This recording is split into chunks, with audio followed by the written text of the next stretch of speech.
Madame Florence Joly. Madame Virginie Chaderas. Madame Blandine Galliot. Elle devrait arriver. Madame Chad... Elle est là, pardon. Je ne voyais pas. Excuse-moi, Blandine. Monsieur Anthony Mahé. Monsieur Youssef Hadouche est excusé. Monsieur Shakir Merabé. Madame Audrey Pétisme. Monsieur Jean-Paul Cormeret.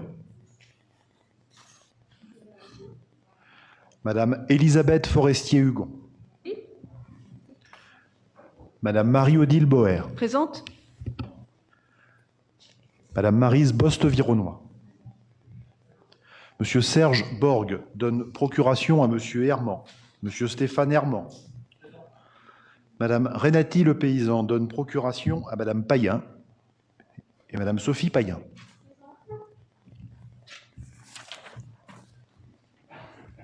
Bien, merci beaucoup.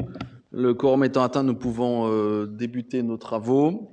Il nous faut désigner le secrétaire de séance et traditionnellement, c'est la plus jeune et jusqu'à la fin, ça devrait rester la plus jeune, donc c'est Madame Payen qui sera secrétaire de séance de ce conseil municipal.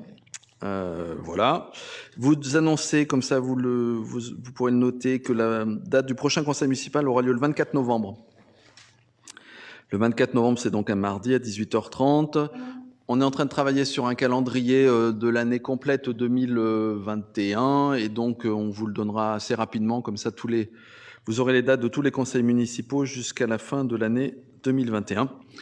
Le lieu reste à déterminer. Je souhaiterais vivement que ça puisse se tenir dans la salle du conseil municipal, mais je vous avoue que les chiffres aujourd'hui du département et notamment de la métropole, sur le taux d'incidence notamment, ne sont pas favorables à beaucoup d'optimisme. Et il est possible qu'au mois de novembre, nous nous retrouvions encore dans cette salle. Et si c'est pire, on peut même se retrouver en visioconférence. Voilà, vous dire aussi, si vous en êtes tous d'accord, que j'ai rajouté à l'ordre du jour un vœu sur la situation d'Auchan, et notamment sur la situation du site logistique d'Auchan. Donc si personne n'y voit d'inconvénient, il n'y a pas d'avis contraire, pas d'abstention pour qu'on étudie ce vœu en fin de conseil. Merci beaucoup. Donc on échangera sur ce vœu à la fin du conseil pour que notre ville puisse avoir une position par rapport aux annonces qui ont été faites. Voilà, donc on va pouvoir commencer. Il faut d'abord adopter les procès-verbaux des séances des conseils municipaux. Alors, on avait un peu de retard, c'était lié aux élections, au Covid, etc. Donc du 30 janvier, du 20 février et du 26 mai. C'est toujours un travail considérable pour les services et je les remercie de ce travail-là. Alors, il y en a où on n'était pas élu, hein, mais vous avez pu prendre connaissance au moins des éléments qui étaient à l'ordre du jour de ces différents conseils municipaux. Est-ce que ces comptes rendus appellent des commentaires de votre part? Pas de commentaires. Je les mets aux voix. Je les mets aux voix tous les trois en même temps, ça ne vous dérange pas?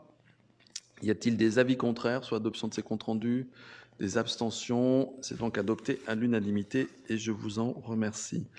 Les thématiques, on fera tourner les thématiques pour que ça ne soit pas toujours les mêmes commissions qui soient en premier, puisqu'elles ont toutes autant d'importance l'une que l'autre. On va commencer donc pour ce conseil municipal par la ville vivante et c'est donc Géraldine pour des délibérations concernant la culture. Bonsoir. Alors, donc, il y a deux délibérations qui concernent la culture vraiment proprement dite. Donc, nous avons la première, c'est un avenant à une convention de partenariat avec la ville de Pont-du-Château. Nous avions déjà signé donc un partenariat avec eux pour organiser 3 spectacles ensemble, avec des modalités différentes selon les spectacles, 2 chez eux, 1 chez nous. Et il se trouve qu'avec la Covid, 2 spectacles n'ont pas pu avoir lieu, mais celui qui a eu lieu chez nous. Donc, il faut re-signer une convention avec eux afin de pouvoir régler toutes les incidences de trésorerie, etc. avec eux. Donc, je vous demande d'accorder au maire la possibilité de signer cette convention, cet avenant à la convention. Y a-t-il des questions sur cette délibération, ou plus globalement d'ailleurs sur les partenariats culturels? Je pense qu'il y a une erreur de frappe Kiki, sur ce qui Christine. nous est proposé. C'est pas un partenariat cultuel, mais un partenariat culturel. Ah, merci beaucoup. Surtout en ce moment, Voilà. avec les débats. Merci. Donc vous corrigerez. Merci pour la lecture attentive de cette délibération. Ouais. Il s'agit bien de culture et pas de culte. Bien. Y a-t-il des avis contraires, des abstentions? Monsieur Armand. Oui, monsieur le maire, pas d'abstention ni d'avis contraire, mais par contre, ce qui pourrait être intéressant, je pense que c'est le cas pour tous les conseillers municipaux, sachant qu'on nous propose de signer un avenant, c'est qu'on bénéficie de la convention initiale. Oui. Oui, on peut vous faire envoyer la convention initiale si vous voulez. Pas de souci. Elle sera envoyée du coup aux membres de la commission. Hein. Des avis contraires, des abstentions adoptés à l'unanimité. Je salue l'arrivée de Mina. Et je vois qu'il va falloir vraiment, je parle au sérieux, qu'on construise un abri à vélo. Parce que là, c'est transformé en garage à vélo. On a 3. Le hall, derrière monsieur le journaliste, là, il y a plusieurs.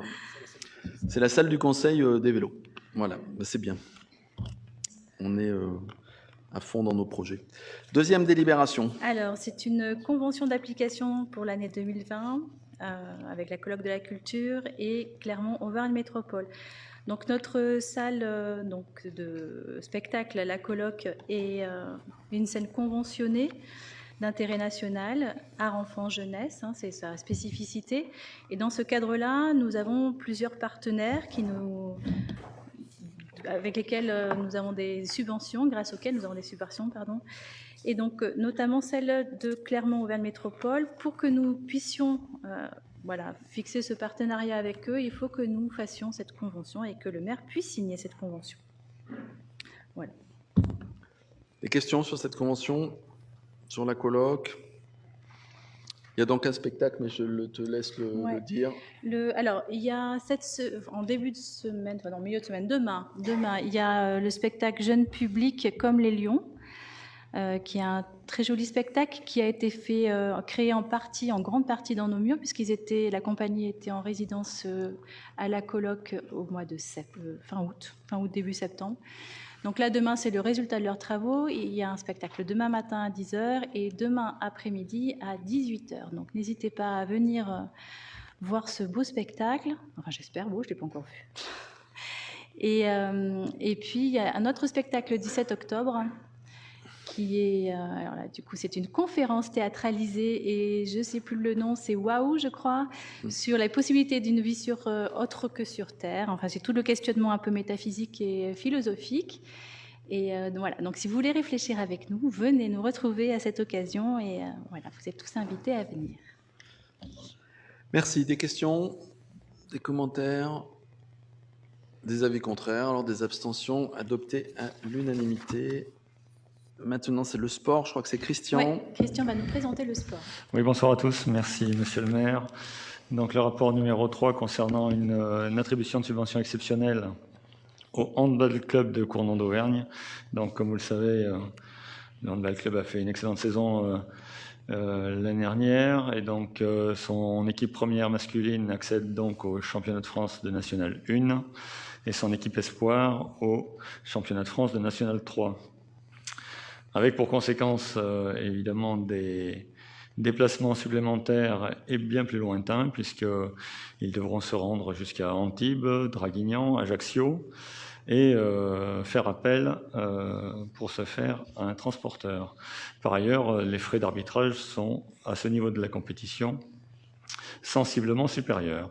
En conséquence, je vous propose que la ville de Cournon d'Auvergne verse une subvention exceptionnelle d'un montant de 6 000 € afin de participer financièrement à une partie des frais engagés par celle-ci en cette fin d'année 2020 et la première partie de la saison 2020-2021. Le conseil municipal est donc invité à approuver cette délibération pour le versement exceptionnel d'une subvention de 6 000 €. Très bien. Des questions? Monsieur Armand. Oui, merci monsieur le maire.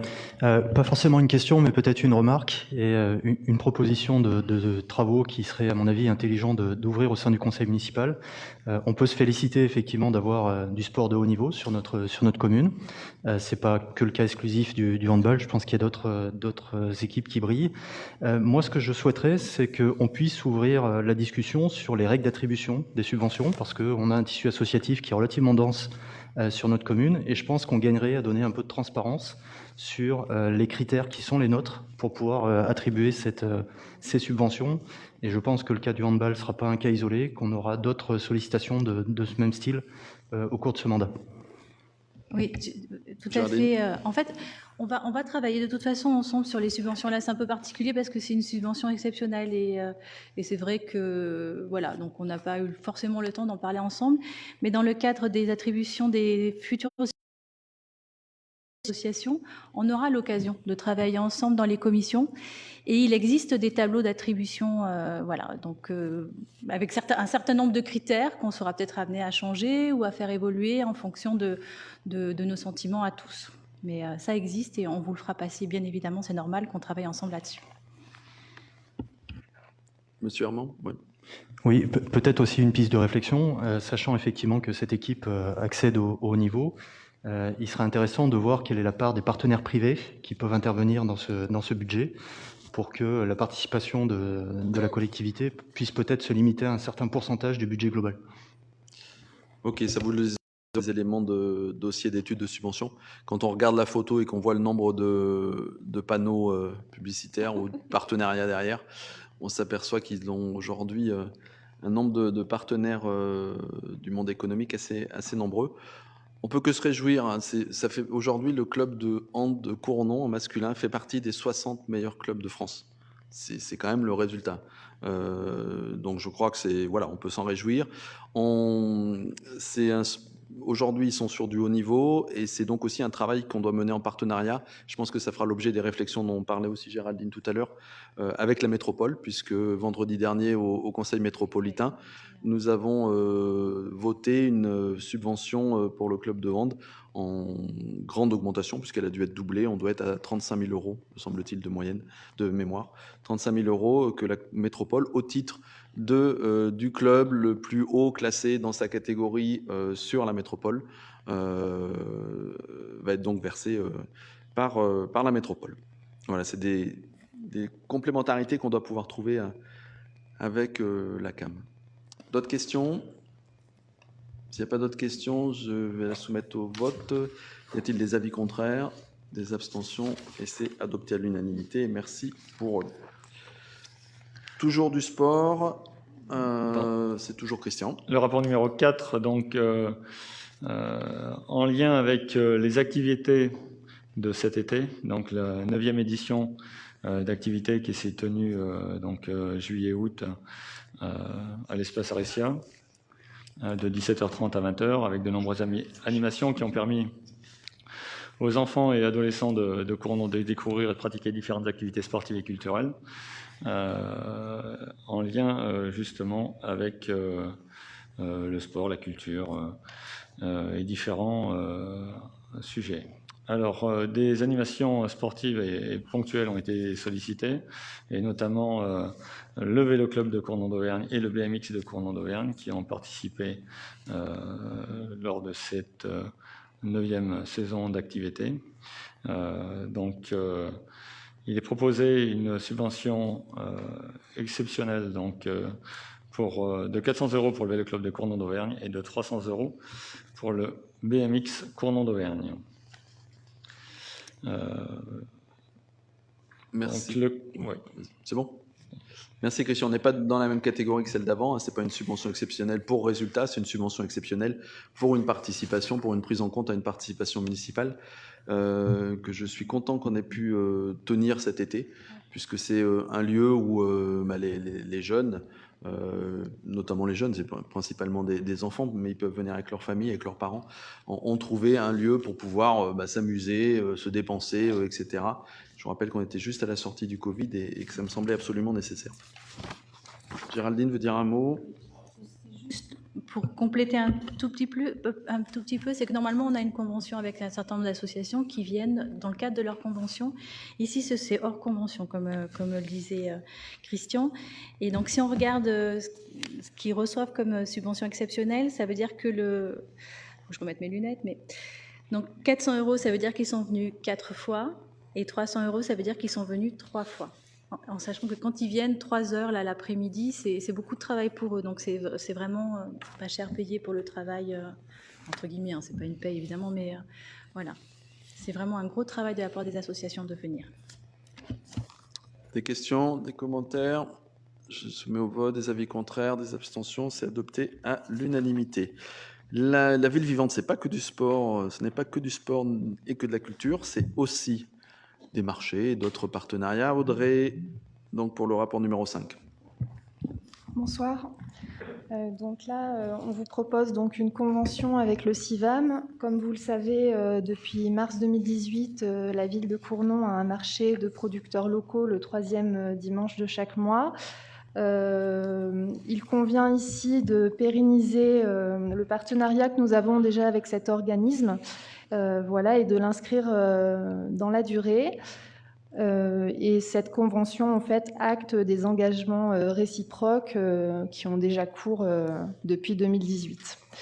Donc, il les reformalise voilà, à l'écrit. Et à cette convention est associée une subvention exceptionnelle d'un montant de 1 100 € qui correspond au temps d'animation que consacre le CIVAM à l'organisation de notre marché. Il faut savoir que d'autres communes ont partenariat le CIVAM avec des conventions différentes, beaucoup plus engageantes pour le CIVAM, et les subventions, du coup, sont plus importantes. La commune a fait le choix pour Cournon de faire une co-organisation de ce marché. Voilà pourquoi la subvention s'élève uniquement à 1 100 €. Voilà, donc il est proposé d'approuver les termes de la convention et d'autoriser Monsieur le maire à la signer. Des questions? Monsieur Armand? Oui, merci Monsieur le maire. Dans la convention, il est précisé au niveau des engagements de la CIFAM qui doivent garantir en nombre suffisant des commerçants sur ce marché. Est-ce qu'on a une idée de ce qu'on entend par nombre suffisant? Audrey, pour une réponse.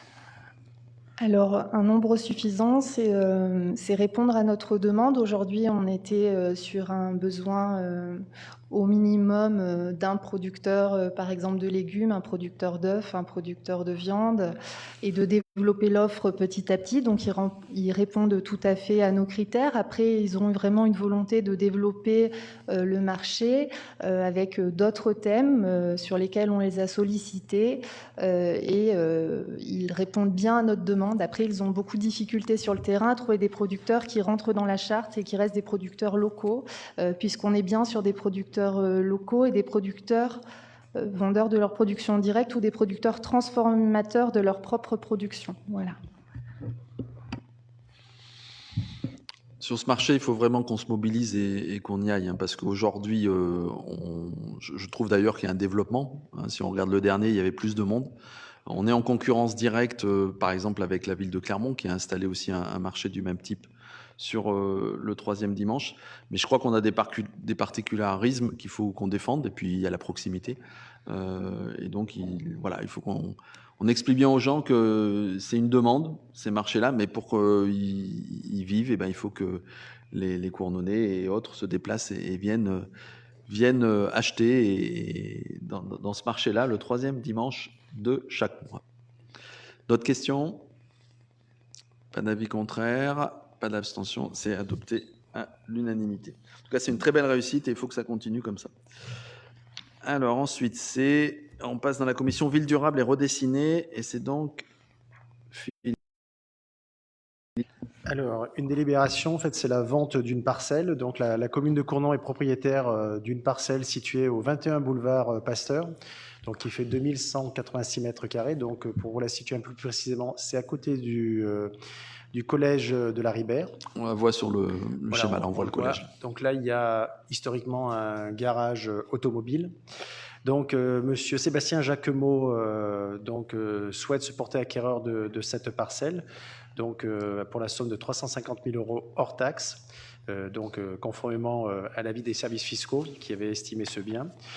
Donc, juste pour précision, Monsieur Sébastien Jacquemot, c'est actuellement le gérant du garage Citroën qui est à l'angle de l'avenue de la Gare et de l'avenue de la République, et qui est dans un lieu qui ne lui correspond plus égard à son activité, et qui est à la recherche d'un autre lieu. Donc, il se propose d'acheter ce garage historique pour pouvoir le réhabiliter et en faire son nouveau lieu d'exercice d'activité.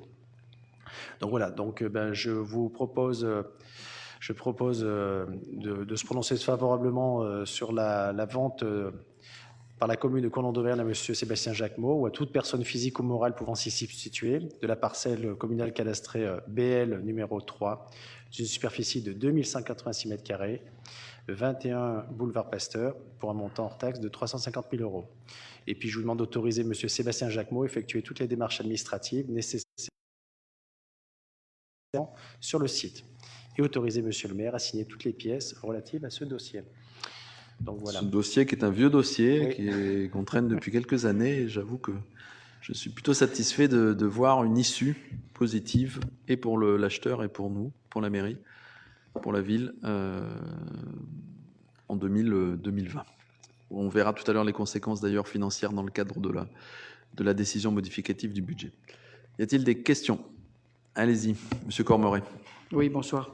Je voulais savoir depuis combien de temps la commune est propriétaire de ce garage qui, me semble-t-il, était avant Dom Carrosserie, une filiale de Hyundai, et à combien elle l'avait acheté?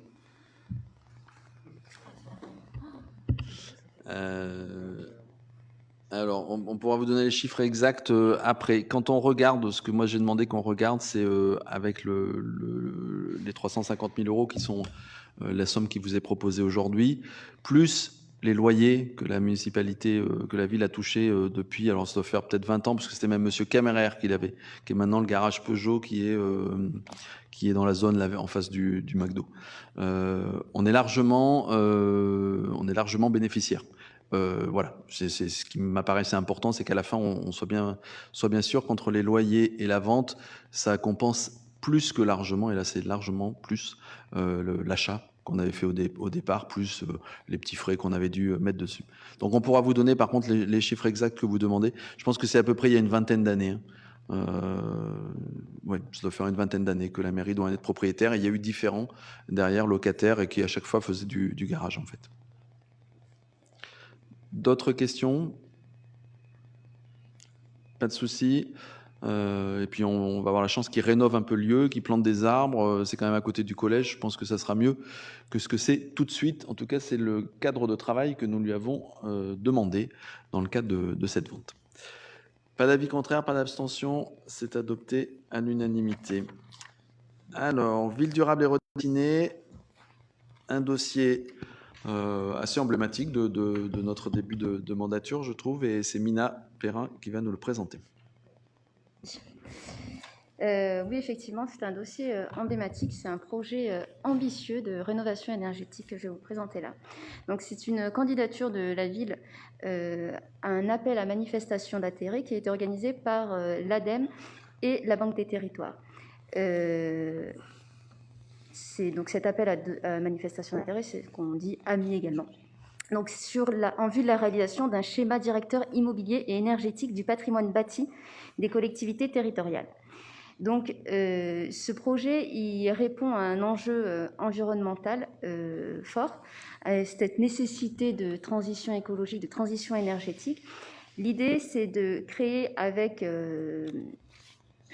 en étant accompagné par une assistance à la maîtrise d'ouvrage, donc c'est un travail qui se fera par nos services, de créer un schéma directeur de tous nos futurs investissements en rénovation énergétique de notre patrimoine bâti sur la collectivité.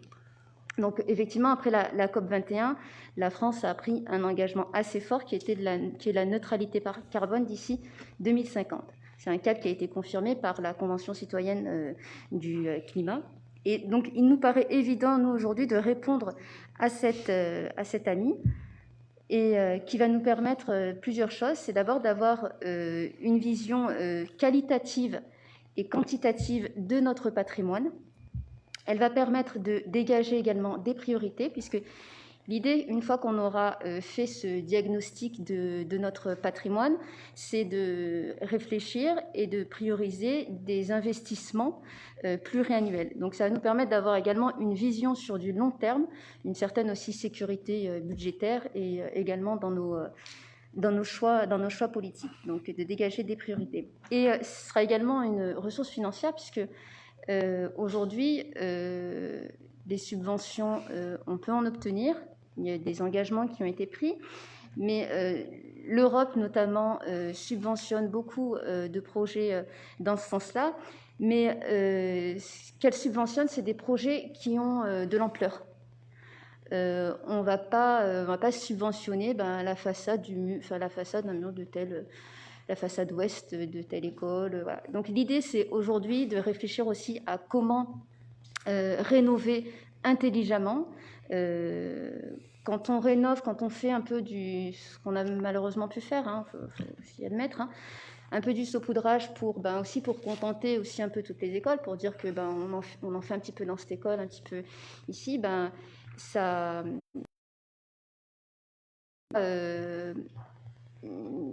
on va dire des complications, parce que si, admettons qu'on fasse une façade sur une école, mais que demain il faille changer la chaudière qu'on choisit, ou la manière dont on va se chauffer ne sera pas forcément le même, ou la taille de celle-ci ne sera pas forcément la même, selon les dépenses énergétiques du bâtiment. Donc c'est important qu'on puisse avoir cette vision sur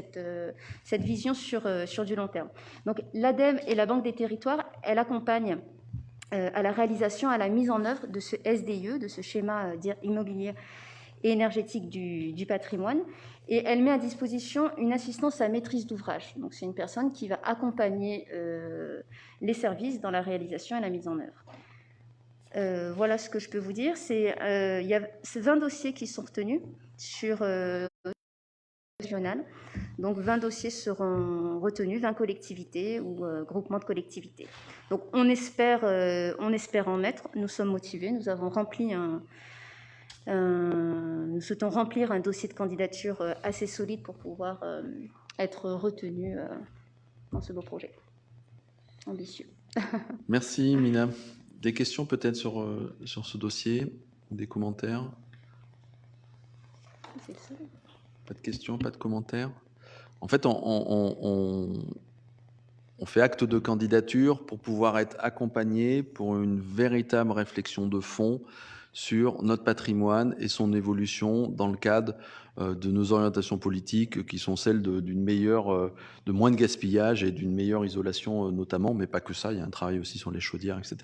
Une fois qu'on aura si on est retenu, je souhaite qu'on soit retenu, si on est retenu, une fois qu'on aura ces éléments, bien évidemment, ils seront communiqués à l'ensemble du conseil municipal et on pourra, à partir de ces éléments, travailler sur un schéma qui devra à la fois, bien sûr, suivre ses prescriptions, mais aussi être un schéma politique, parce que choisir tel lieu pour commencer, c'est aussi des choix politiques, par exemple.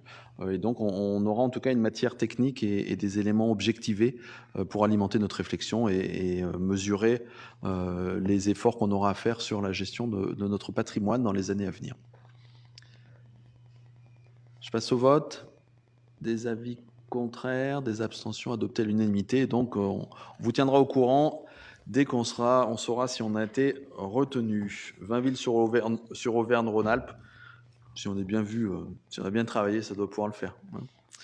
Très bien. Alors ensuite, une partie donc sur le budget, donc dans une autre commission, il faut que j'appuie souvent, sur la ville pratique, une décision modificative du budget. Et c'est Richard qui va nous présenter ça. Je crois que c'est Apo qui a fait ce petit travail avec des bulles qui devraient pouvoir vous permettre de suivre de façon la plus claire possible les différents éléments qui vont être apportés par Richard. Oui, bonsoir. Merci, monsieur le maire. Oui, tout à fait. Nous avons pris quelques temps avec le service des finances et puis Apo pour pouvoir faire une présentation qui soit un peu plus sympathique que d'avoir une succession de chiffres. C'est un résumé sur lequel nous avons fait un certain nombre de focus, de zoom, pour que vous puissiez avoir quelques détails sur les différents chapitres dont je vais vous parler. Donc, généralement, les décisions modificatives présentées dans le courant de l'automne sont l'occasion d'intégrer au budget de la commune les différentes écritures d'ordre qui sont spécifiques aux règles de gestion de l'actif et de qualité comptable. Mais bon, vous verrez que l'actualisation des besoins en crédit, elles tiennent aussi évidemment compte des orientations de la commune. Ce que je te propose, c'est d'appuyer. Voilà, alors, nous allons commencer. Alors, je vais faire en même temps, j'ai le même sur moi, comme ça sera plus facile pour suivre. Chapitre 040, ce sont les opérations d'ordre de transfert entre sections. 66 150 €. Alors, c'est essentiellement l'ajustement de travaux en régie.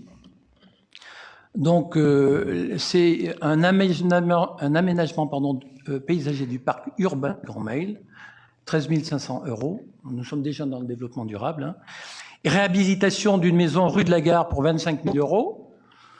Installation de panneaux publicitaires au stade de rugby pour 15 500 €. Bon, j'avais noté également l'installation d'une main courante sur le vestiaire de la plaine de jeu pour 9 600 €. Toujours au niveau du chapitre 040, au niveau des recettes, 206 890 €. Il s'agit d'amortissement d'études et d'annonces non suivies de réalisation. On retrouve cette somme en dépenses de fonctionnement. Bon, c'est des vieilles études qui concernaient peut-être les débuts de la ZAC République, mais qui sont maintenant amorties. Nous allons passer au chapitre 041, les opérations patrimoniales. Donc, intégration d'annonces et d'études, il s'agit d'écriture de compte à compte à l'intérieur de la section d'investissement, à hauteur de 156 200 €. Chapitre 10. C'est bon ? Oui, c'est bon. Dotation, fonds divers et réserves. Il s'agit d'un reversement de taxes d'aménagement sur des permis de construire annulés. Je crois qu'il y en a 2 qui concernent les années 2017 et 2018. Une diminution de la prévision de recettes de FCTVA qui passe ainsi de 375 000 € à 370 000 €. C'est une estimation faite par nos services financiers qui estiment que on peut se passer de moins de 5 000 €. Chapitre 20, immobilisation incorporelle. Intéressant, puisque nous sommes encore dans le développement durable. Nous avions dit que le développement durable est un paramètre majeur de toute décision que nous prenons. Quand on fait l'étude pour installer une chaudière bois à l'école Léon Dermain, je rappelle que les chaudières bois sont celles qui consomment le moins d'énergie, ce sont les plus rentables d'un point de vue énergétique. Donc 7 000 €, c'est le prix de l'étude. Expertise des bâtiments Giron pour 12 000 €. Toujours dans le développement durable, un schéma de trame d'eau pluviale et évidemment des études pour installer des îlots de fraîcheur qui sont d'actualité dans les périodes de réchauffement climatique, 72 000 €. Chapitre 21, ce sont les nouveaux projets, c'est la réhabilitation et sécurisation des berges de l'Allier. Vous avez tous pour 75 000 €. Donc, vous avez vu que suite aux crues, il y a une partie des berges de l'Allier qui sont juste derrière le camping. J'appelle ça le chemin de ronde autour du camping, qui s'est effondré il y a quelque temps, donc il faut le sécuriser, et donc nous aurons à faire des travaux pour la somme de 75 000 €. Des crédits supplémentaires pour la chaudière de l'école Tona, que nous changeons, donc ils sont à hauteur de 48 000 €. Il y a des crédits annulés ou reportés. On parle de la dépollution du terrain boulevard Pasteur qui n'aura pas lieu. C'est le dossier dont vous a parlé précédemment Philippe pour le garage Kemener.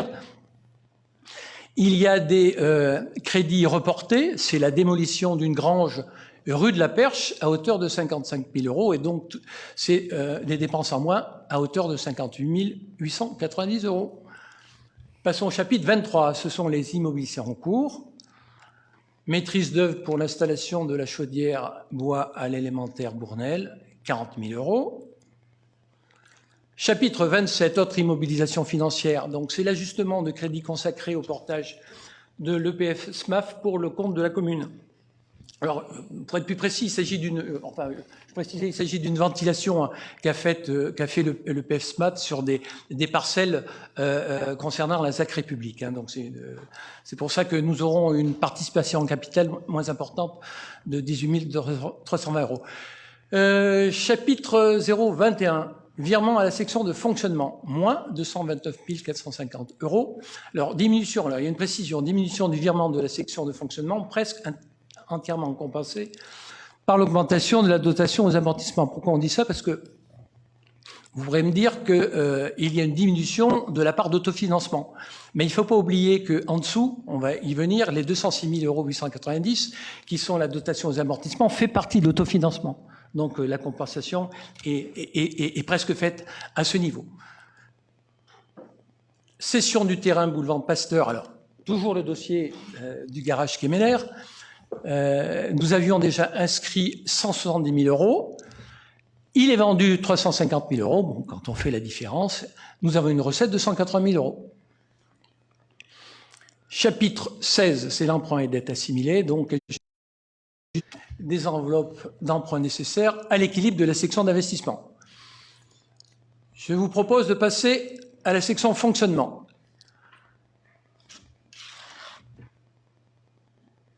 Je viens de vous le préciser juste précédemment, chapitres 023 et 042, diminution du virement à la section d'investissement, presque entièrement compensée par l'augmentation de la dotation aux amortissements. Les charges à caractère général, donc il y a une augmentation de 70 320 €, des charges locatives de 2019, plus 21 000 €, des fournitures pour les travaux en régie, il y a une activité de travaux en régie, on l'a vu dans la section d'investissement, plus 20 000 €, donc il a fallu acheter du matériel, les panneaux pour le rugby, etc. Donc il y a la main courante, tout ça c'est du matériel, hein. Il y a le coût de la main-d'œuvre, mais il y a le matériel qu'il faut acheter. Il y a la sécurité sanitaire, on en avait parlé précédemment lors de l'ADM relative à l'ajustement des finances de la commune par rapport à la crise de la Covid-19. Donc la sécurité sanitaire, ça occasionne des dépenses supplémentaires, achat de gel, nettoyage supplémentaire, donc achat de masques, etc. Il y a l'événement de travail pour 15 000 €. Ajustement du programme des travaux en régie, hein, donc ça provient du chapitre 040, hein, c'est un jeu d'écriture dans les opérations d'ordre qui est obligatoire et nécessaire. Chapitre 65, autres charges de gestion, 208 000 € 010, valorisation des mises à disposition de personnel aux associations pour 211 670 €, ajustement du remboursement des impôts fonciers remboursés au SMAF, 7 340 €, et réajustement de la subvention au budget des transports tel que voté au BP initial, donc de 25 000 €. Passons au chapitre 66, ce sont les charges financières, donc c'est l'ajustement des frais de portage de PSMAF, hein, le PSMAF, vous connaissez déjà, hein, qui fait des opérations foncières pour nous. Chapitre 013, atténuation des charges, donc chaque année ça arrive, c'est le remboursement des rémunérations de l'assurance du personnel par rapport aux arrêts de travail, 10 550 €. Chapitre 70, ce sont les produits et des services du domaine et des ventes diverses à hauteur de 221 170 €. C'est la contrepartie, je viens juste d'en parler, de la valorisation des mises à disposition de personnel aux associations de 221 170 € et le remboursement d'assurance à un sinistre au complexe Jean-Louis Bertrand. En cas les produits exceptionnels divers, chapitre 77, moins 440 €, donc c'est la différence en CE. C'est un contrat, alors je ne me rappelle jamais ce que c'est.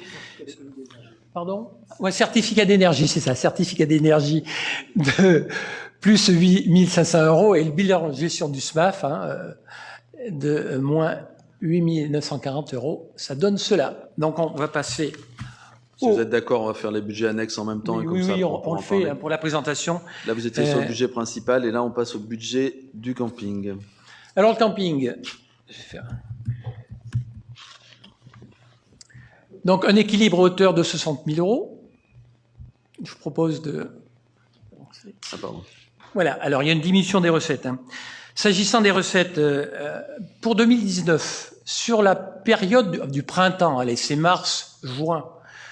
À l'époque, nous avions des recettes à hauteur de 115 000 €. Cette année, elles sont à hauteur de 50 000 €.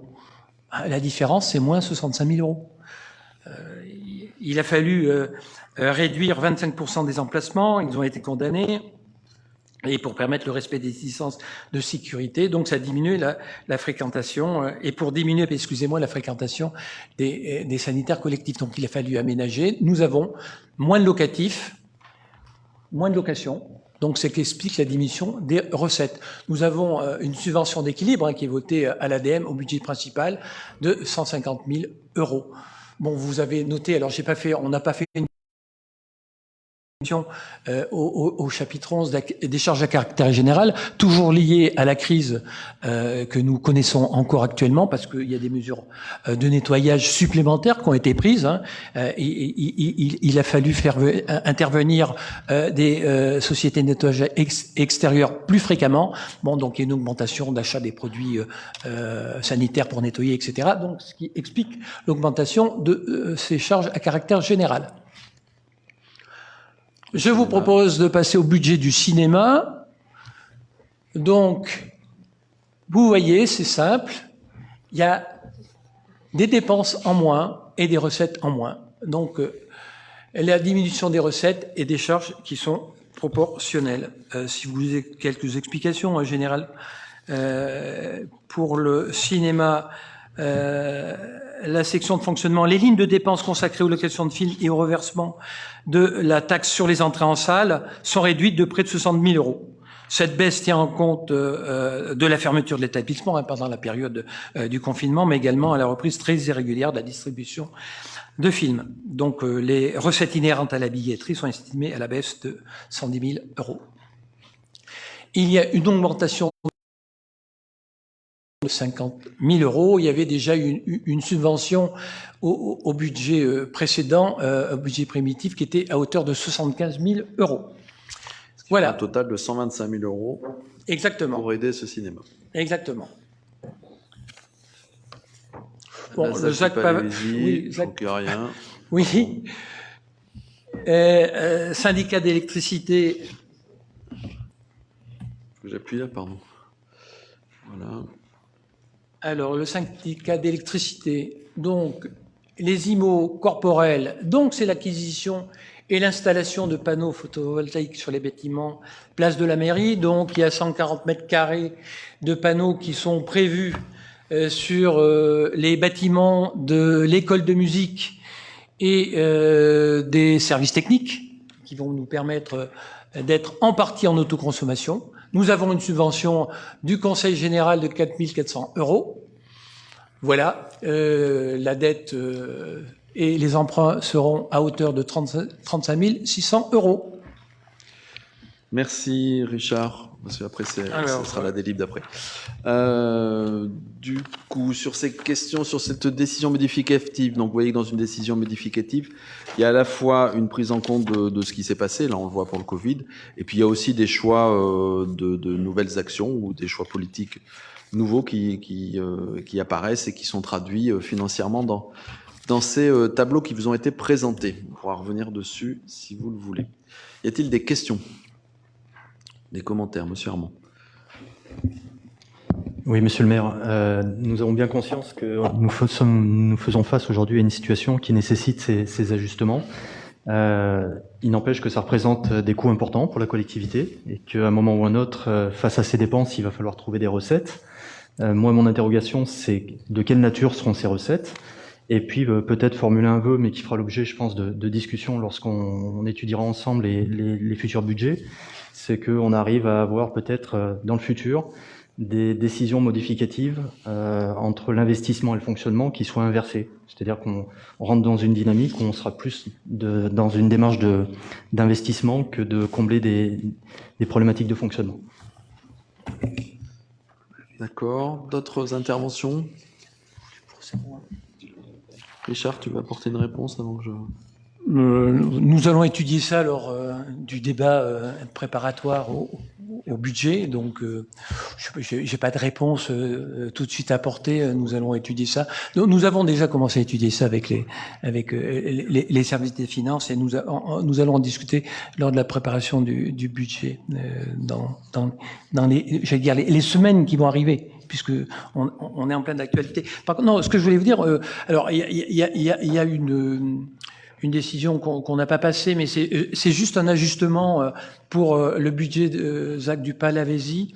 C'est un ajustement parce qu'il y avait une erreur d'écriture de 10 centimes. Donc, j'ai pas voulu faire une présentation trop importante là-dessus. Donc, le rapporteur fait connaître à l'Assemblée que les opérations nouvelles et des informations récentes non connues lors de la préparation du budget primitif nécessitent l'inscription ou la modification de crédits budgétaires. Donc, la section d'investissement et la section de fonctionnement s'équilibrent à hauteur de 0,10 centimes. C'est simplement parce que le comptable est très soucieux à la virgule près de l'argent des contribuables. Donc, il fallait rééquilibrer cela. Très bien. Pour répondre à la question de M. Herman, on l'avait montré lors de la décision modificative qu'on a dû faire en juillet, où on a pu équilibrer ces dépenses nouvelles, notamment les subventions d'équilibre au budget annexe, donc le cinéma, vous avez vu, plus 50 000, le camping, on doit être à plus 150 000, il y avait aussi la régie des transports, qui est de la même façon, parce qu'on était de nouveau, notamment, rentré dans un dispositif qui était le dispositif de la DSU, et donc qui n'avait pas été inscrit dans le budget primitif, ce qui nous a permis d'avoir cette recette non prévue, mais peut-être pas non pérenne, on verra, et qui nous a permis d'équilibrer. Il est évident qu'aujourd'hui, cet équilibre, il est lié à un moment, lié à une situation. On peut espérer que et le camping et le cinéma et autres soient demain à un niveau classique de fonctionnement. Je l'espère. Allez au cinéma, s'il vous plaît. Allez au cinéma, il y a des bons films qui sortent en plus en ce moment. Est-ce qu'il y a d'autres interventions sur... Non. Ce que je voulais quand même vous faire remarquer, parce que on voit à travers les décisions modificatives des éléments qui ne font pas l'objet d'une délibération. Par exemple, la mise en place d'une chaudière à granulés sur le secteur et gymnase, comment il s'appelle, le Gardé, c'est ça, ouais, que vous trouvez ici. Vous trouvez ici aussi les panneaux photovoltaïques qu'on installe sur les toits.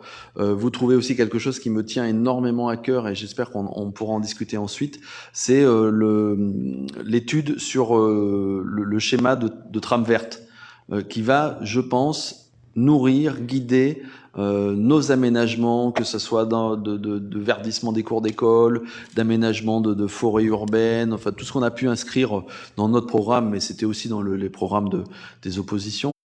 À travers ce schéma, on saura par où il faut commencer, on trouvera de la cohérence, il y aura des corridors qui seront installés, et donc là il n'y a pas de délibération, mais vous voyez 70 000 € qui sont inscrits dans cette décision modificative. Donc une décision modificative, c'est à la fois prendre appui sur le réel et trouver des équilibres quand il y a besoin, mais c'est aussi une façon de mettre en avant des convictions politiques, une orientation politique. Et dans cette première DM, et je pense qu'on est tous très contents, il apparaît des vraies dimensions d'orientation qui vont nous guider sur les 6 ans à venir. Voilà, y a-t-il d'autres commentaires ? Je vais soumettre au vote. Alors, il faut que, on les fasse les unes après les autres. Donc, sur la numéro 8, qui est sur la décision modificative sur le budget principal, sur le budget de la ville. Y a-t-il des avis contraires, des abstentions? C'est adopté à l'unanimité. Sur le budget du camping, donc avec essentiellement l'augmentation de la subvention d'équilibre, y a-t-il des avis contraires? C'est adopté à l'unanimité. Sur le budget du cinéma, là aussi, il y a une augmentation de la subvention d'équilibre. Ça recommence à démarrer, le cinéma, alors allez-y. Y a-t-il des avis contraires, des abstentions? C'est adopté à l'unanimité. La ZAC du Palavesi, les 10 centimes, je crois, coûtent bien plus cher que les 10 centimes quand on voit le travail que ça demande, et rien que les photocopies, là. Y a-t-il des avis contraires, des abstentions? C'est adopté à l'unanimité. Le budget production d'électricité, du coup, qui va voir arriver des nouvelles, puisqu'on en a déjà un avec la salle polyvalente, donc on rajoute il y aura de la production d'électricité. Y a-t-il des avis contraires, des abstentions? C'est adopté à l'unanimité. Et puis après, c'est une autre délibération, c'est la numéro 13, sur des admissions en non-valeur. C'est encore toi, Richard. Le rapport... Pardon, excusez-moi, je pensais avoir coupé. Le rapporteur informe l'Assemblée délibérante que le receveur municipal, malgré les différentes poursuites et démarches engagées, n'a pu effectuer le recouvrement de plusieurs titres émis au cours de l'exercice 2011 à 2019. Donc, il demande en conséquence les admissions en non-valeur et en créance des éteintes suivantes. Donc, les admissions en non-valeur, ça concerne les accueils périscolaires, les centres d'animation municipale, la restauration scolaire, le foncier, les finances, les manifestations. Vous avez les chiffres, hein, 80. Alors il y a des chiffres qui sont relativement modestes, mais il y a des chiffres beaucoup plus importants, 94,29 €. Pour le centre d'animation municipale, 164,15 €. La restauration scolaire. Donc ce sont des gens qui ne sont pas solvables, et donc chaque année il y a ce type de délibération qui vous ont soumise. Donc, admission en créance éteinte, restauration scolaire. Alors, par contre, c'est des créances qui sont éteintes depuis un certain temps. Restauration scolaire, 571,55 €. Le foncier, 291,39 € et les manifestations, 1808,20 €. Et il y a le budget de l'Astragale, donc il y a des gens qui ont loué la salle et qui n'ont pas payé, à hauteur de 915,89 €. Le conseil municipal est invité à se prononcer favorablement sur l'admission en non-valeur et en créance éteinte des sommes mentionnées ci-dessus pour les budgets de la Astragale. Très bien, c'est des délibérations qui reviennent chaque année, une fois que le trésorier a fait le maximum pour récupérer toutes les factures ou les impayés. Et nous sommes obligés de constater quand ça n'est plus possible. Ça correspond souvent à des situations assez dramatiques. C'est pas des gens qui grugent, hein, ce sont des gens qui ne peuvent plus payer, ou des entreprises, par exemple pour le budget de l'Astragale, c'est quelquefois des entreprises aussi qui n'existent plus au moment de payer, enfin, etc. Y a-t-il des questions, des commentaires? Pas d'avis contraire, pas d'abstention, c'est adopté à l'unanimité. Une dernière délibération pour toi, Richard. Alors, c'est le rapport numéro 14. Il s'agit d'une réitération, j'arrive à le dire, de garantie d'emprunt accordée à l'Office public de l'habitat et de l'immobilier, hein, c'est l'Office. Le rapporteur porte à la connaissance à l'Assemblée délibérante que l'Office public de l'habitat et de l'immobilier social s'était engagé dans une optimisation de sa dette, a décidé de profiter de la possibilité offerte par la Banque des Territoires, la Caisse des dépôts et de consignation de renégocier certains prêts, et ce, afin d'améliorer ses marges de financement et de poursuivre la politique d'investissement. Bon, bref, donc ils ont renégocié les conditions de leur prêt, et il faut que nous portions garant pour le renouvellement de la garantie d'emprunt. Voilà. Article 1, donc je peux vous le dire si vous le souhaitez. Donc réitère sa garantie pour le remboursement des lignes de prêt et réaménagement initialement contractées par l'emprunteur auprès de la Caisse des dépôts et de consignation, selon les conditions définies à l'article 2, ci-dessus est référencé à l'annexe caractéristique des emprunts réaménagés par la Caisse des dépôts et de consignation. Donc la garantie est accordée pour chaque ligne de prêt réaménagée à hauteur de la quotité indiquée à l'annexe précitée et jusqu'au complet remboursement des sommes dues. C'est bon, Richard, tu vas pas tout nous lire là. Voilà. Bon. Non, mais c'est un résumé. C'est donc un emprunt sur lequel on avait déjà donné notre garantie. Il y a eu une renégociation, donc il faut qu'on redonne de nouveau, enfin on vous propose de nouveau redonner cette garantie. Nous ne sommes pas les seuls, hein, la métropole et tout. Exactement. Des questions, des avis contraires, des abstentions, c'est adopté à l'unanimité. Quelques délibérations très techniques de ressources humaines, donc c'est moi qui vais les faire, mais après on verra une autre fois comment ça peut être fait. Convention de mise à disposition de personnes de services municipaux au profit de Clermont-Auvergne Métropole. Donc pour ceux qui sont nouveaux dans ce conseil municipal, quand la métropole, enfin quand la communauté d'agglomération a été transformée en communauté urbaine, puis en métropole, pour éviter le millefeuille, vous savez les redites de personnel, certains personnels ont été transférés, puis d'autres sont restés personnel municipal, mais travaillent quelquefois pour la métropole, notamment nos agents qui vont travailler sur les espaces verts, mais aussi sur le patrimoine, dans nos ateliers ateliers, on remplit aussi les camions de collecte des déchets avec nos pompes à essence, et les camions de collecte de déchets, c'est la métropole. Donc ça crée ceci des flux financiers entre la ville et la métropole. Chaque année, c'est l'objet de la deuxième délib, on fait un prévisionnel, et puis à la fin de l'année, on constate, parce que c'est pas un chiffre en l'air, on constate si ce prévisionnel s'est bien réalisé, c'est-à-dire si le nombre d'heures de travail prévu a bien été fait, si le nombre de litres de gasoil prévu a bien été effectué, si les travaux ont bien été faits, etc.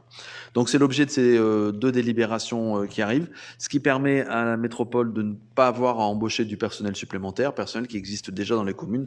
Je pense que c'est plutôt une preuve de bonne gestion. On appelle ça donc la mutualisation. Donc vous avez les détails de mutualisation sur la première. Donc c'est le coût financier pour l'année 2019. Donc là c'est le résultat de ce qui s'est fait en 2019. Vous voyez, c'est pour ça que ça s'appelle régularisation. Vous avez l'entretien du patrimoine bâti avec la masse salariale qui était consacrée, les dépenses indirectes. Vous avez des dépenses de mutualisation sur le garage, puisqu'il nous arrive de réparer les véhicules de la métropole. Là aussi, avec la masse salariale et des dépenses directes, c'est là les pièces nécessaires pour réparer les véhicules. Vous l'avez aussi sur l'entente, puisqu'on a toute une équipe d'espaces verts qui entretient nos espaces verts, donc là il n'y a pas de remboursement, mais qui entretient aussi les espaces verts de la métropole, notamment dans la zone industrielle ou les espaces verts qui sont liés à une voirie qui est elle-même métropolitaine. Et donc là vous avez surtout de la masse salariale. Et voilà pour l'année 2019. Vous avez les écarts. Non, c'est même pas sur celui-là. Si vous avez les écarts, dépenses directes. Voilà, le prévisionnel et à chaque fois le coût réel. Vous voyez que le coût réel est légèrement en dessous du prévisionnel. Chacun regarde bien. C'est essentiellement lié à des questions de matériel, de matériaux qui étaient un peu plus faiblement utilisés que ce qui était prévu. Donc le montant total s'élève à 740 310 €. C'est une part importante de notre budget. Y a-t-il des questions sur cette délibération ? Et donc, la suivante, ça va être sur la prévision 2020. Là, on est sur le résultat 2019. Pas de questions? Des avis contraires, des abstentions, c'est adopté à l'unanimité. Et sur donc la prévision 2020, vous retrouvez les mêmes situations. Donc, les espaces verts, les garages, le patrimoine bâti, qui n'était peut-être pas en 2019. Et vous avez, par exemple, au dos de la feuille, le montant prévisionnel d'entretien de la piscine, de la médiathèque, la régie de l'eau, le pôle de proximité, puisqu'on s'occupe aussi de ces bâtiments métropolitains, mais qui sont sur le territoire de la ville. Pas de questions? Pas d'avis contraire, pas d'abstention. Adopté à l'unanimité, je vous en remercie. La même chose pour la viabilité hivernale, puisque la voirie est de la compétence métropolitaine, et donc le déneigement fait partie de l'exercice de cette compétence. Mais des communes comme la nôtre ont le matériel nécessaire, ont l'habitude en plus et l'expertise avec déjà des mises en situation, comme on dit, pas de garde, de veille, d'astreinte, voilà, merci, des systèmes d'astreinte bien affinés. Pardon. Et donc la métropole nous propose, comme chaque en fait, pour faire simple, à nous rembourser les frais qui seront inhérents à la mise en œuvre du déneigement sur notre commune. Et peut-être même, on peut peut-être même aller au-delà. Je pense qu'on doit aller au centre. Je me tourne vers les services. Oui, c'est ça. C'est juste pour que ça puisse être mis en œuvre et payé après l'hiver. Les sommes sont très différentes selon qu'il y a de la neige ou pas. L'année dernière, il n'y en a pas eu beaucoup. Et cette année, on verra. Voilà, vous avez un de nos engins, de nos camions, sur lequel on met une lame et ça permet de déneiger avec un schéma de déneigement qui existe, les voies principales, les voies prioritaires, les voies principales, les voies secondaires, etc. etc. Des questions? Pas de questions, des avis contraires, des abstentions, c'est adopté à l'unanimité. Ensuite, des délibérations, là aussi classiques, puisque vous savez que nous avons une partie de nos personnels, notamment le personnel des ETAPS, les animateurs de sport dans les écoles, qui ont un certain nombre d'heures qu'ils font dans les écoles et un certain nombre d'heures qu'ils font au sein d'une association. C'est essentiellement les associations de l'escrime, il y a aussi le tennis de table, et ça doit être tout. Et donc, on a une convention de mise à disposition de ce personnel qui régit notamment le nombre d'heures que cet agent va faire au service de cette association. Et c'est donc, comme l'année dernière, 12 heures hebdomadaires maximum qui vous sont proposées. Nous avons une des plus belles salles d'escrime, je pense, du département. Et qui est homologué pour des compétitions, qui est homologué aussi pour la pratique de l'escrime pour personnes handicapées, notamment en fauteuil. Et donc, il nous paraît, depuis déjà de nombreuses années, essentiel que cette salle puisse vivre et que le maître d'armes, puisqu'on appelle ça un maître d'armes, qui est quelqu'un qui est difficile à trouver et que nous avons dans nos effectifs, puisse participer au rayonnement de cette salle et de ce sport. Et c'est ces sommes-là que l'association nous rembourse et donc nous versons une subvention, vous avez vu tout à l'heure, sur les décisions modificatives. Y a-t-il des questions, des avis contraires? C'est adopté à l'unanimité. La même chose pour différentes associations. Le Centre de loisirs des œuvres laïques de Cournon, puisque vous savez qu'au Centre de loisirs, il y a aussi notamment du personnel chargé des inscriptions, du secrétariat, de l'accueil, etc. Et pour ceux qui ne le savent pas, quelques-uns font partie des listes de la mairie. C'est des agents municipaux qui sont mis à disposition du centre de loisirs, et donc il y a un total de 115 044 €. De la même façon, pour l'orchestre d'harmonie, nous avons des musiciens, des professeurs de l'école du conservatoire, qui sont mis à disposition de l'orchestre d'harmonie ou de l'orchestre de batterie fanfare. C'est des choses classiques qui sont revenues chaque année, il n'y a rien de changé là. Donc pour 36 000 et 28 000 €. La FACC Escrime, je vous en ai parlé tout à l'heure. Le groupe vocal, pareil, c'est une professeure ou deux, une peut-être, professeure du conservatoire, qui est mis à disposition du groupe vocal pour exercer cet art. Et puis, la même chose pour Passacaille, c'est un professeur de violoncelle du conservatoire qui est mis à disposition pour cet orchestre à cordes qui est très connu dans le milieu de la musique classique. Voilà, c'est des situations habituelles, on trouve ça chaque année. Un titre de recette du même montant va être adressé aux 6 associations, puisqu'elles vont nous verser, en même temps qu'on verse les subventions, elles vont nous verser les sommes en même temps. Pas de questions, pas d'avis contraire, pas d'abstention, c'est adopté à l'unanimité. Juste un tarif horaire qu'on vous demande de réactualiser, c'est le tarif de la main-d'œuvre, donc qui est à 47,30 €. C'est un tarif qui nous sert quasiment exclusivement à calculer nos travaux en régie, donc c'est plutôt bien qu'il augmente assez régulièrement.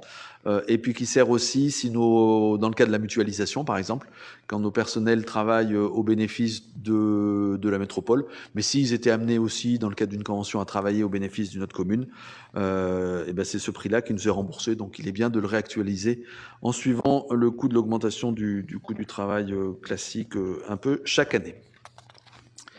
C'est aussi un souci de bonne gestion, je pense. Pas d'avis contraire, pas d'abstention, adopté à l'unanimité. Alors, la création d'un poste. En fait, un poste qui existe déjà, mais qu'il nous faut renouveler. Vous savez que dans la fonction territoriale, on ne peut pas faire ce qu'on veut. Il y a différents types de postes qui existent. Si on est fonctionnaire, on peut avoir accès à certains postes. Si on ne l'est pas, on ne peut avoir accès à des postes qu'au titre de contrat. Nous avons aujourd'hui un poste dont le contrat arrive à expiration. C'est un poste chargé de toutes les ZAC, donc la ZAC du Palavesi, mais aussi la ZAC République. Et donc, ce contrat arrivant à expiration, nous vous proposons d'ouvrir, donc ce contrat va cesser, d'ouvrir un autre poste qui apporte plus de garanties à la personne qui l'occupera.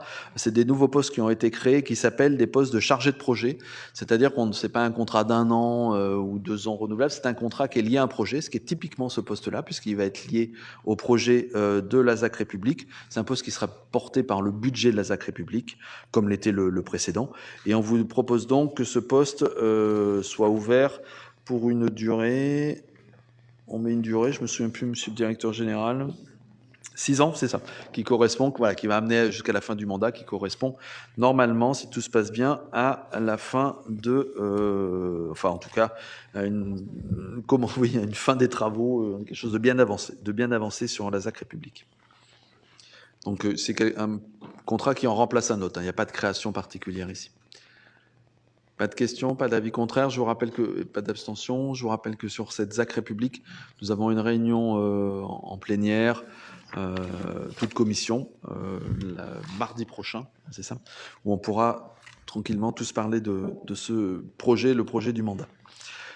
Rapport numéro 22, comme chaque année, recrutement de 4 agents recenseurs. Vous savez que une ville comme la nôtre, elle est recensée par petits morceaux, par sondage, par 15%, je crois, chaque année. Et au bout de 8 ans, on a à peu près fait un recensement entier. Donc, chaque année, nous recrutons 4 agents recenseurs. Une partie de leur salaire, une grosse partie de leur salaire est versée par l'État pour compenser ce travail qui est un travail régalien. Je suppose qu'il n'y a pas de questions, pas de soucis, pas d'avis contraire, pas d'abstention, adopté à l'unanimité. Chaque année, nous avons des agents qui obtiennent des concours ou certains qui partent à la retraite et qui sont donc remplacés par quelqu'un d'autre. Il nous faut donc créer les postes au tableau des effectifs. On ne crée pas le poste, c'est on adapte, on modifie le tableau des effectifs. Donc là, dans la filière sécurité, nous avons 2 agents qui ont obtenu un changement de grade. Donc le chef de service de police municipale principal de 2e classe et un brigadier chef principal. Donc il nous faut ouvrir ces postes pour qu'ils puissent les occuper et en même temps on fermera les postes qu'ils occupaient actuellement.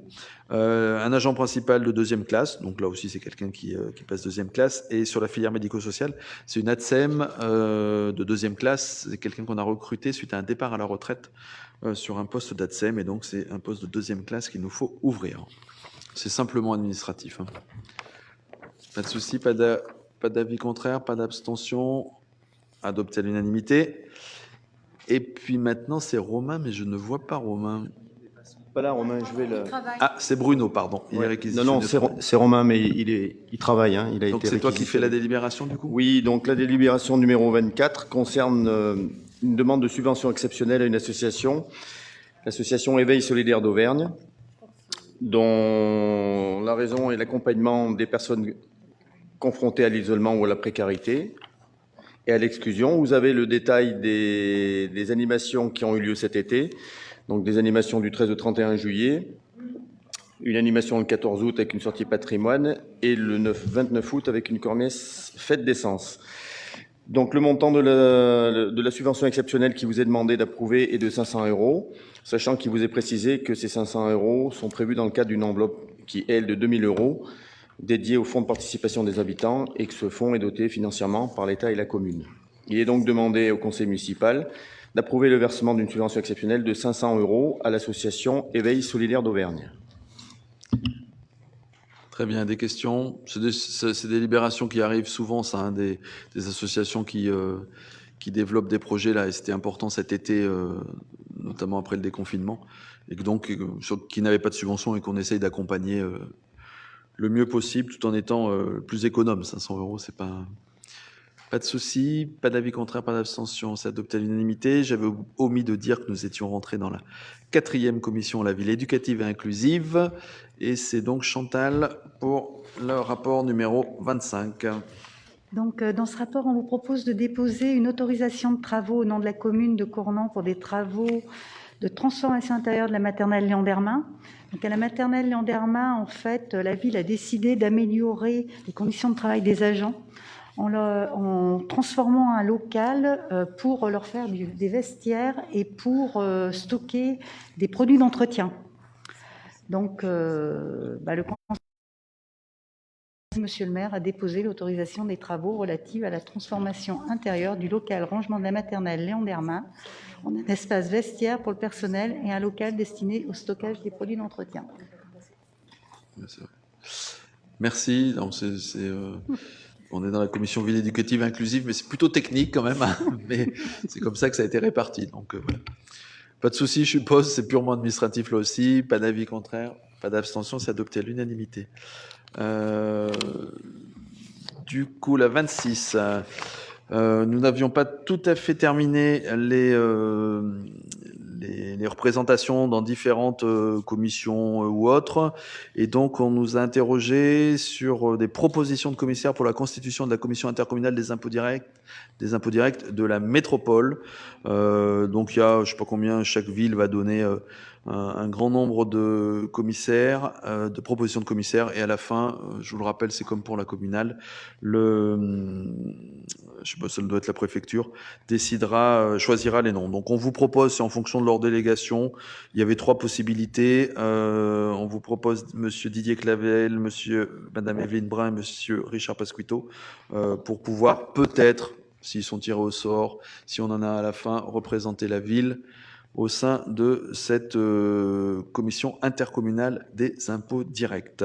Didier Clavel, chargé du commerce et donc plutôt du monde de l'entreprise. Richard Pasquito, chargé des finances. Et Evelyne Brun, chargée de plein de choses, notamment tout ce qui est administration générale. Donc c'est à ce titre-là qu'on propose leur candidature, mais je ne sais pas si c'est eux qui seront retenus. Des interventions, des avis contraires, des abstentions, 2 abstentions, 2 abstentions. Ensuite, là aussi, on nous a demandé de donner un délégué titulaire et un délégué suppléant. Enfin, d'ailleurs, ça sera une déléguée titulaire, une déléguée suppléante, pour faire le suivi du site de Puylon et de Vernéa, de la société Vernéa. Et donc, on vous propose, c'est dans le cadre de leur délégation, Madame Mina Perrin et Madame Evelyne Brun, parce qu'elle s'occupe de tout, Evelyne Brun. Donc, voilà. Y a-t-il des interventions, des avis contraires, des abstentions? Alors, du coup, 2 et 4. 6 abstentions, c'est ça? Ah oui, pardon, tout à l'heure, vous étiez 4, j'ai dit 2, mais c'est bon, vous avez corrigé. D'accord, excusez-moi. Alors, gestion des immeubles communaux, avenant numéro 5 à la convention signée avec l'Office du Puy-de-Dôme. On a une convention qui date de 1993, vous voyez que ça date d'un moment. C'est des éléments de notre patrimoine, donc quelques logements ou commerces que nous donnons à gérer à l'Office, puisque c'est plus leur métier que le nôtre. Et donc, quand il y a une modification, il faut qu'on passe un avenant à la convention. Vous voyez que depuis 1993, ça n'a pas beaucoup bougé parce que c'est seulement l'avenant numéro 5. Et on vient de demander à l'Office, c'est l'objet de cet avenant, de prendre en gestion le bar, comment il s'appelle? Le bar de la mairie, il doit s'appeler comme ça, je crois.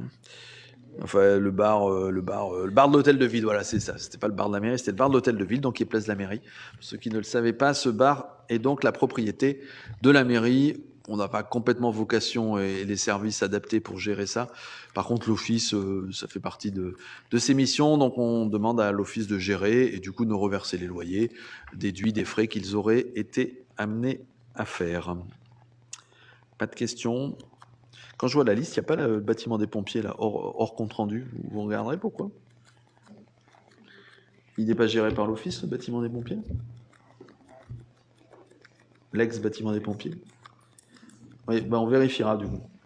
S'il n'y a pas ça m'étonne un peu là. Vous voyez la liste en dernière page de l'ensemble des locaux de la ville. C'est à la fois des locaux commerciaux et aussi quelques appartements et par exemple le bâtiment ce qu'on appelle le bâtiment de la Poste, qui est place de la République. Voilà.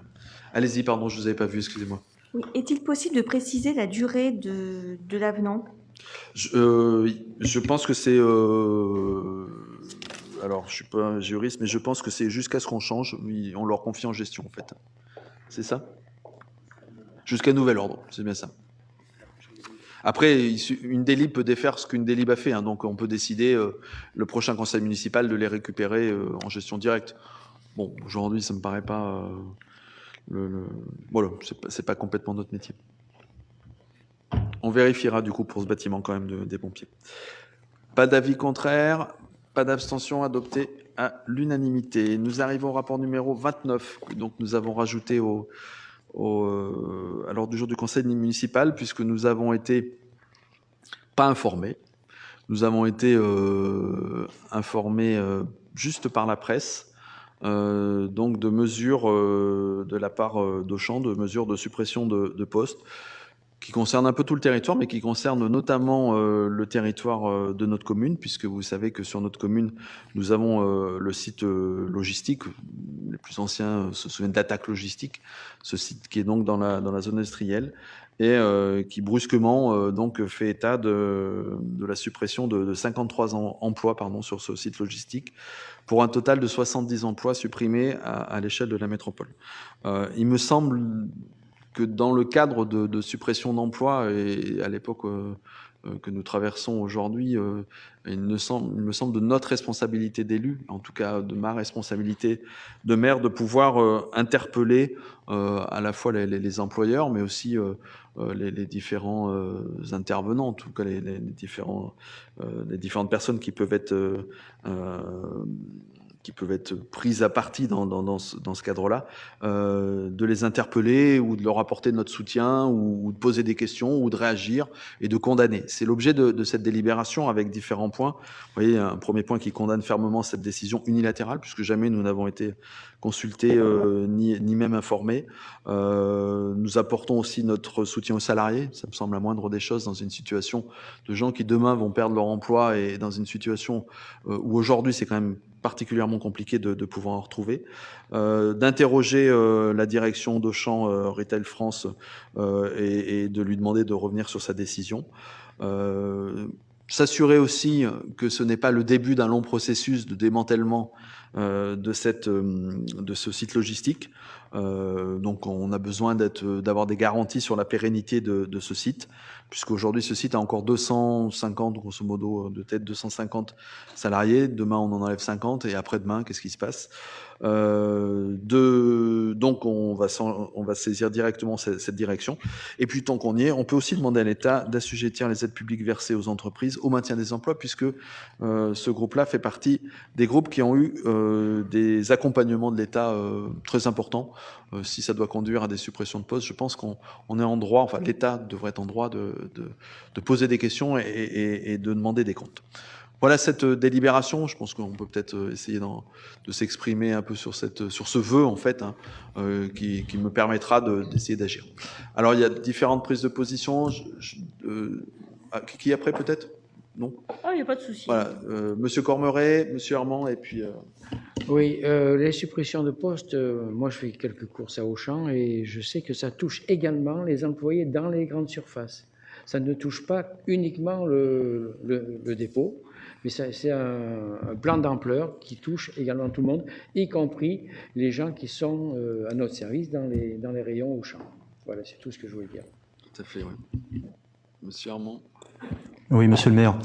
Simplement pour vous préciser que bien évidemment le groupe Mouvement pour Cournon s'associera à ce vœu et vous remercie de cette initiative. Je pense qu'il est utile de préciser aussi que au-delà effectivement des salariés qui risquent de perdre leur emploi, il y a tout un pan d'intérimaires qui sont dans des situations déjà précaires, qui risquent d'être aussi victimes de cette décision-là. Il faudra qu'on soit vigilant dans les prochaines semaines et dans les mois à venir sur les conséquences économiques que vont avoir cette crise, parce que on a déjà perdu cette année le sommet de l'élevage, la foire expo de Cournon, qui sont au-delà du rayonnement de notre commune, qui sont aussi des ressources économiques pour les entreprises. Et je pense qu'il faudra qu'on ait cette vision très large de comment est-ce qu'on peut continuer à soutenir le développement économique de notre territoire. Donc merci pour ce... Merci. Christine Faure. Alors, bien évidemment qu'en tant que communiste, je ne peux que voter le vœu présenté par Monsieur le maire. Je voudrais simplement, au cas particulier, puisque Monsieur Herman parle des conséquences de la crise sanitaire sur le non-lieu du sommet de l'élevage et d'autres événements. Là, c'est vraiment lié à la crise sanitaire et sur le fait qu'on ne peut pas organiser en toute sécurité un certain nombre d'événements. Là, c'est quand même pas pareil. La famille Muliez, qui est à la tête d'une fortune, certes qui a baissé, mais qui est aux alentours, je crois, de 26 milliards d'euros, ne fait pas partie de ce tissu économique de sociétés fragilisées par la crise sanitaire. C'est quand même autre chose. Là, c'est une famille. Alors, au moment où le président Macron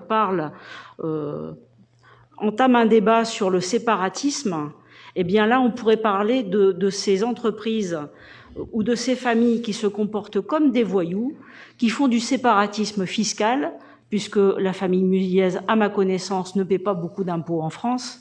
Et donc, c'est véritablement inadmissible ce qu'ils font. Inadmissible. Ils ont fait le coup avec leur magasin Alinéa, où y compris ils ont racheté pour l'euro symbolique, alors qu'ils font supporter à l'État, donc à la collectivité, le plan de licenciement. C'est vraiment des comportements de voyous que je tiens à dénoncer ici. Merci. D'autres interventions? Voilà, si on était amené à un moment à prendre d'autres décisions un peu importantes par rapport à ça, en groupe, pour avoir une action qui dépasse les clivages politiques, me semble-t-il, sur ces sujets-là. S'il n'y a pas d'autres interventions, je la soumets aux voix. Y a-t-il des avis contraires, des abstentions? C'est donc adopté à l'unanimité. Nous pourrons donc nous appuyer sur ce vœu pour essayer d'intervenir. La situation évolue dans le bon sens. Alors, quelques décisions qu'il faut que je vous dise. Un bail commercial qu'on a signé avec, on avait un local de vide, place de la mairie, donc avec une société qui s'appelle Évasion des Mondes. Voilà, vous avez tous les éléments. C'est des décisions que je prends et qui doivent vous être apportées. Une convention de mise à disposition de 18 chalets. Je ne sais pas si ça ira au bout, à la commune de Châtel-Guyon du 15 au 22 décembre. On verra quelle est notre situation sanitaire à ce moment-là. En tout cas, vous avez la convention. L'organisateur réglera la somme de 2 700 € à la commune.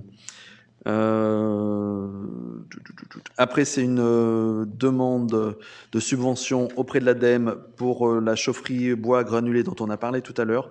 Chaufferie à bois qui pourrait couvrir à la fois le groupe scolaire Bournel, le gymnase Gardé et la salle associative Gardé. Toujours une demande de subvention à l'ADEME et au département pour l'étude de faisabilité pour le remplacement de la chaufferie gaz par une chaufferie bois granulé. Ça, c'est à l'école Léon Darmin. Et puis, vous avez le compte-rendu des délibérations du Conseil métropolitain du 10 juillet, du 23 juillet, pour que vous ayez toutes les informations. Je vous rappelle que ces conseils métropolitains, ils sont en direct sur le site de la métropole, donc tous les élus peuvent les regarder et voir ce qui se passe. Avant de terminer, et je vous remercie parce qu'on aura du débat et de la qualité, puisqu'on aura fini assez vite. Vous dire que donc mardi prochain, il y a le débat toute commission qui devrait se faire à 18h15 ici.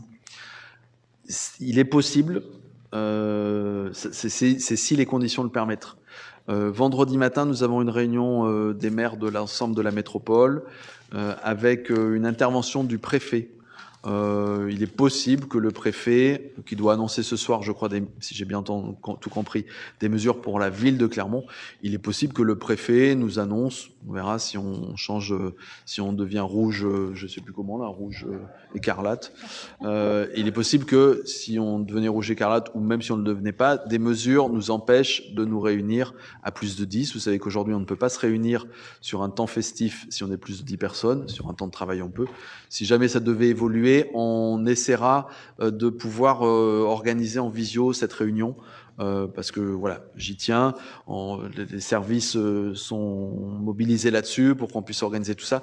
C'est pas toujours aussi simple qu'on le voudrait. En tout cas, ce sera pas de la même qualité, mais on sera peut-être bien obligé de s'adapter.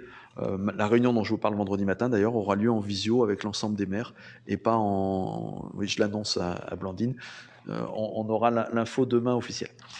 Voilà ce que je voulais vous dire pour ce conseil. S'il n'y a pas d'autres questions particulières, on n'a pas prévu de pot à boire, bien évidemment, parce qu'on ne peut pas. Je vous souhaite à tous une très bonne soirée et à la semaine prochaine. Merci beaucoup.